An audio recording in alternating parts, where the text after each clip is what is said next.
Bueno, para empezar, entonces yo elegí el tema 2 y 3 de las guías.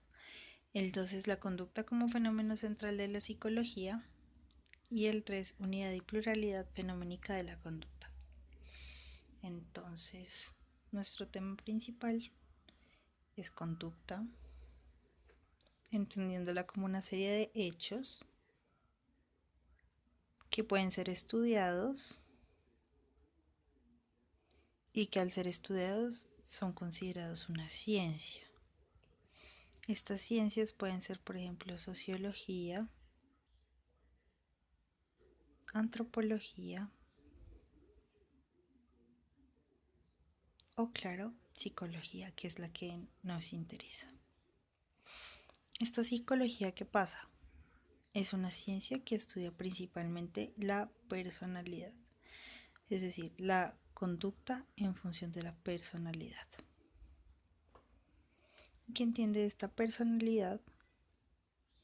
Como ya lo dijimos, como un conjunto de hechos que ha decidido llamar procesos.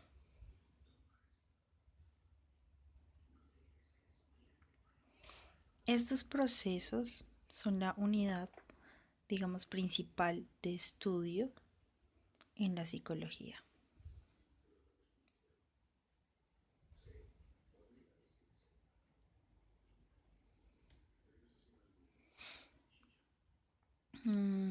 Como unidad de estudio tienen ciertas características. Decimos que es funcional, es decir, que tiene un fin, tiene una finalidad. O sea, uno no actúa, digámoslo, como deliberadamente, sino tiene un fin. La segunda es que es conflictiva, o sea, que tiene un conflicto, en el sentido que cada vez que tomamos una decisión o decidimos adoptar una conducta, siempre existe la duda, una ambivalencia de ¿será que lo hago o no lo hago? También tiene un contexto, es decir, que no podemos analizar la conducta como una cosa, digamos, aislada del individuo, sino que se tiene que entender como un conjunto y tiene que estar analizada y estudiada a partir del contexto del sujeto. Entonces, también a partir de eso, de alguna manera es íntegra, en el sentido que estas responden al sujeto, lo que es, lo que cree, lo que siente, lo que quiere. Entonces es funcional, es conflictiva, tiene un contexto y es íntegra. Entonces, al tener tantas características y presentarse de tantas diferentes maneras, podemos entender la conducta como un fenómeno. Es decir, pues un conjunto de cosas o de hechos que suceden alrededor de la conducta o que provocan cierta conducta. Entonces, acerca del fenómeno, hay tres cosas que vamos a resaltar. La primera es que el fenómeno puede ser concreto o simbólico. ¿Qué es concreto? Concreto es, por ejemplo, la expresión del cuerpo, es decir, la acción como tal, o cualquier cosa que suceda en el mundo exterior, que ya lo vamos a ver ahorita. Y simbólico es todo aquel fenómeno que es no material, sino mental. Entonces lo concreto puede suceder en el cuerpo o en el mundo exterior.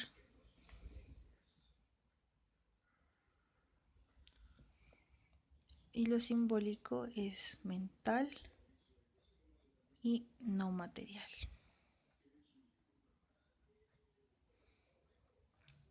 Lo segundo que hay que resaltar es un estudio de Beigler que hizo acerca de las áreas de la conducta. Entonces están organizadas así. La primera, que es la del centro, la vamos a llamar mental. La segunda es la del cuerpo. Y la tercera es la que sucede en el mundo exterior. ¿Qué quiere decir eso? Que la conducta, primero que todo, digamos, nace del individuo, nace de lo más interior y va hacia afuera, hacia las otras personas. También quiere decir que es una unidad, es decir, son manifestaciones que coexisten todo el tiempo. No hay, digamos, una acción en el mundo exterior como gritarle a una persona sin que el cuerpo actúe, el cuerpo, digamos, biológico, fisiológico actúe, o sin que la mente diga o piense, medite, razone, se pregunte antes pues de actuar. Entonces estas son las tres áreas de la conducta. Podemos decir que estas son manifestaciones coexistentes. Es decir, son una unidad. Ninguna se manifiesta sin la otra. Y por último, acerca de los fenómenos, vamos a resaltar un estudio de Maurer y Cloghorn. Entonces ellos decían que básicamente los psicólogos se dividían en mecanistas y finalistas.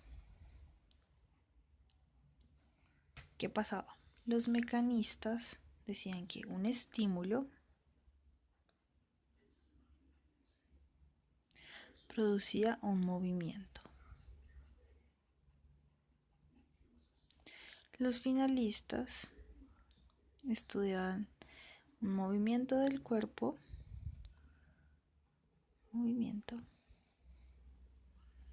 en relación a los efectos en el mundo exterior.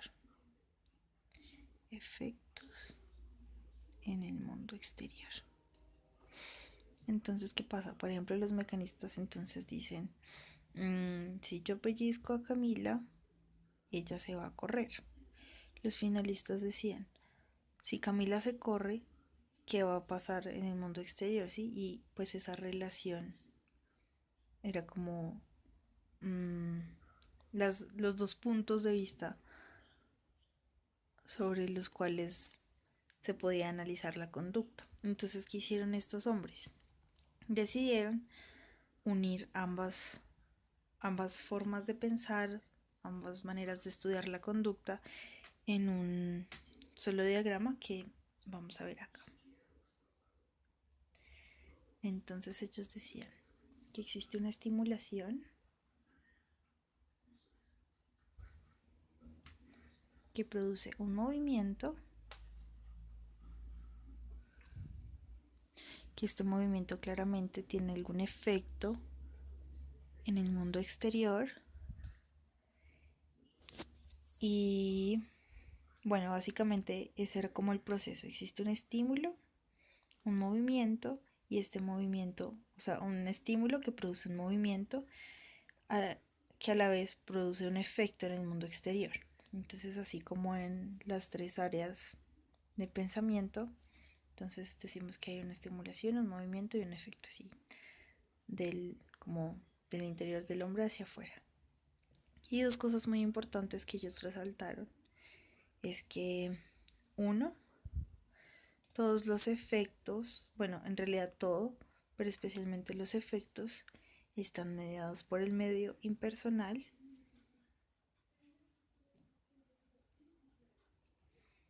y que toda esta globalidad debe ser entendida como un proceso simbólico, digamos refiriéndose más que todo a estos dos Entonces, pues la conclusión después de todo es que la conducta es un proceso, que el estudio de la conducta es una ciencia.